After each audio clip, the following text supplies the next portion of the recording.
The last of the legendary cattle drives to New South Wales alpine pastures ended with the creation of the Kosciuszko National Park in the late 1960s. Thousands of hectares of grazing leases and freehold land were compulsorily taken over by the New South Wales government. They included historic properties which had helped inspire the famous Australian balladeer and horseman, Banjo Paterson.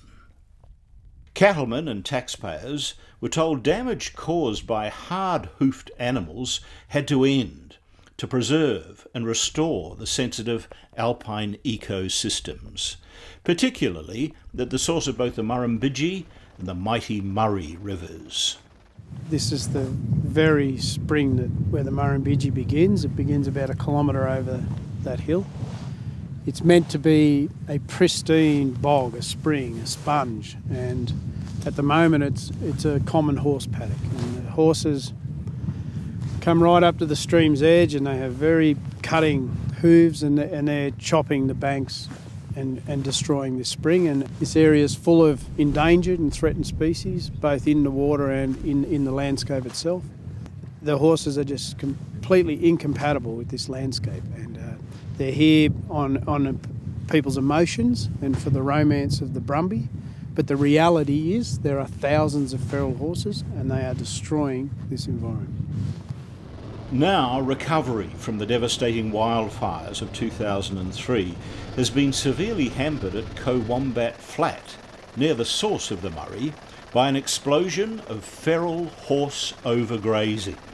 The problem in Kosciuszko is the large population of wild horses, and there's no effective control plan which is impacting on the rest of the native plants and animals. More than 50% of Kosciuszko has a resident population of wild horses.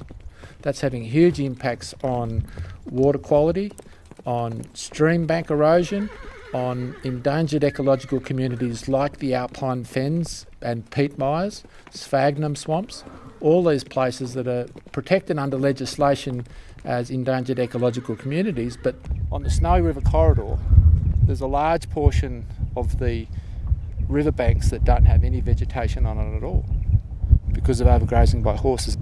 What we're seeing inside demonstrates what this entire park would look like if it wasn't for horses. The biggest impact is what we're seeing outside, because these are overgrazed by horses. Academics, fishing enthusiasts and former senior park rangers are all singing from the same hymn sheet. The damage is turning the park into an environmental disaster. But Professor Jeffrey Hope says it's not too late to turn it around once the feral horse invasion is brought under control.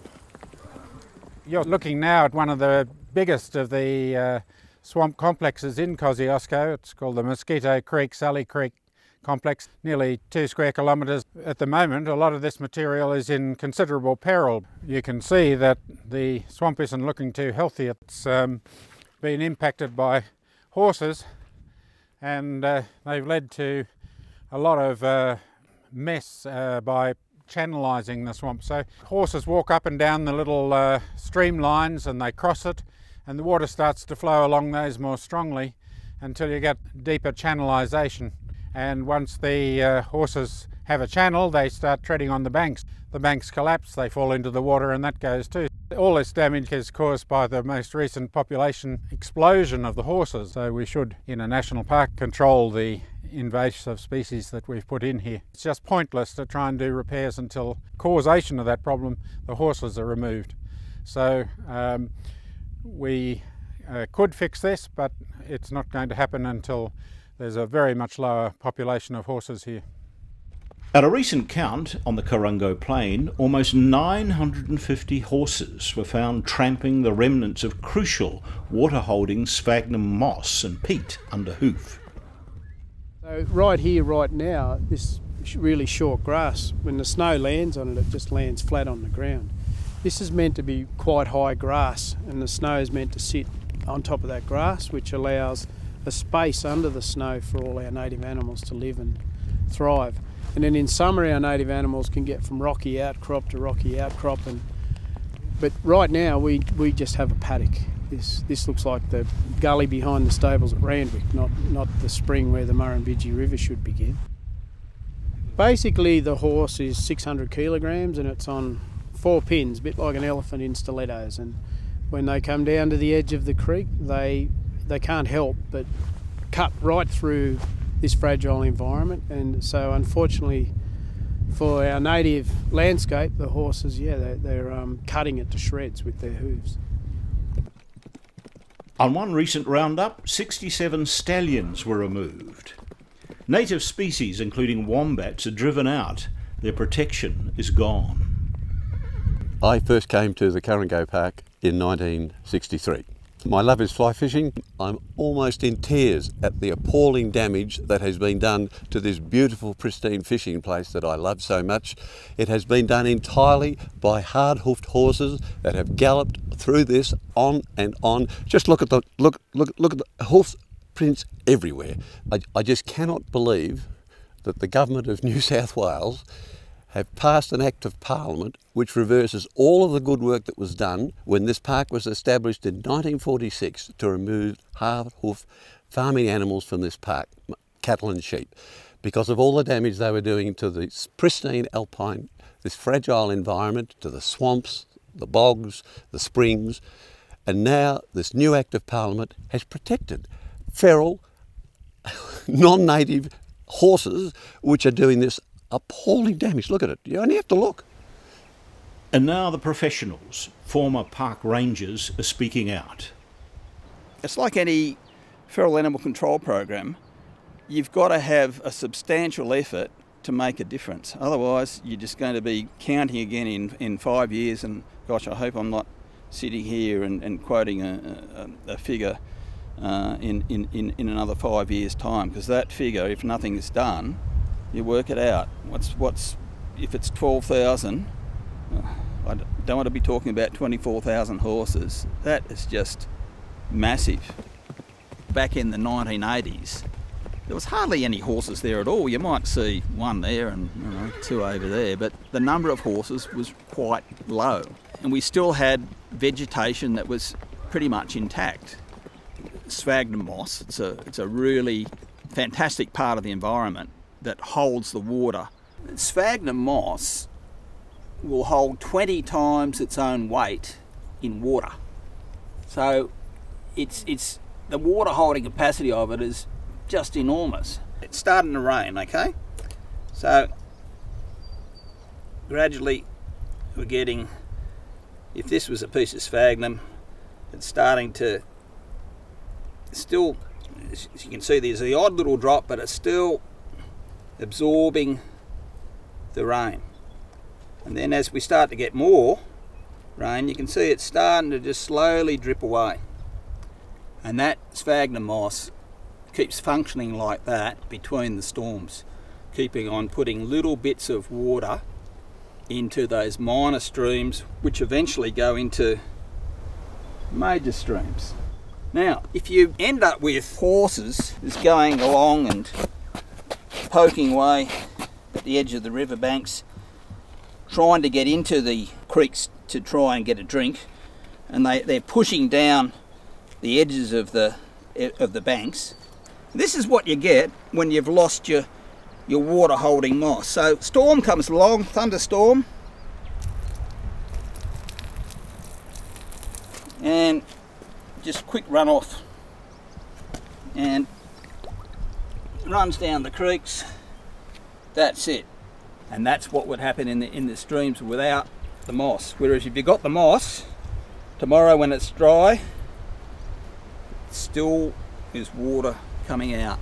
And that water eventually winds its way 2,500 kilometres or more to the mouth of the Murray River.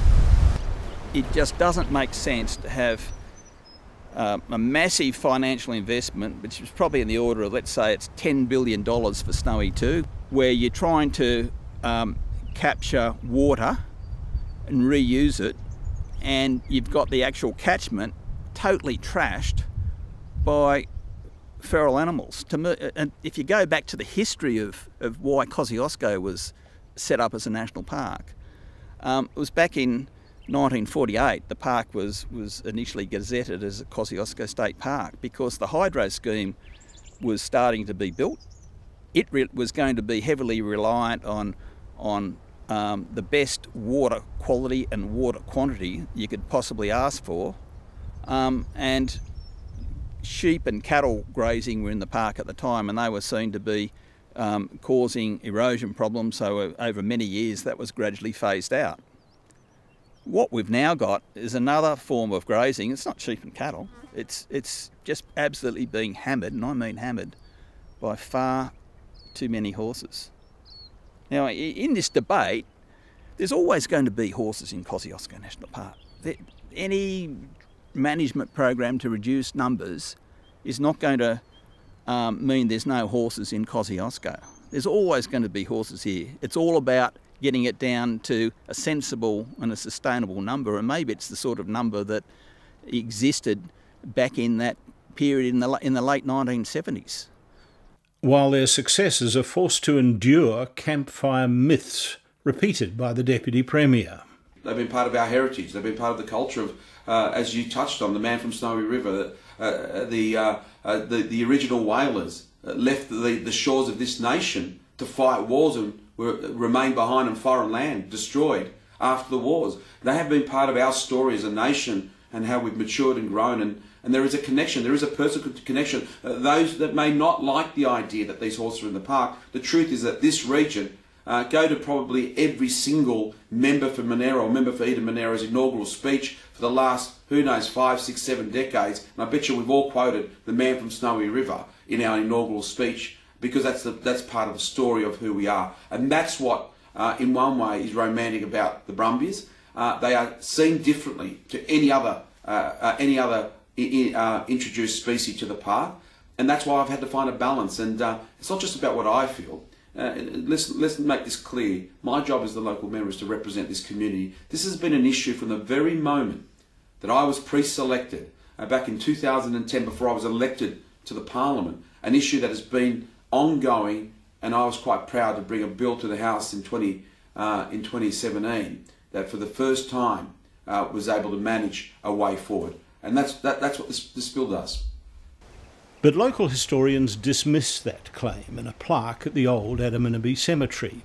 They note that Banjo's most famous riders rounded up the wild horses as a measure of control. And that's something key environmental groups say is urgently needed right now.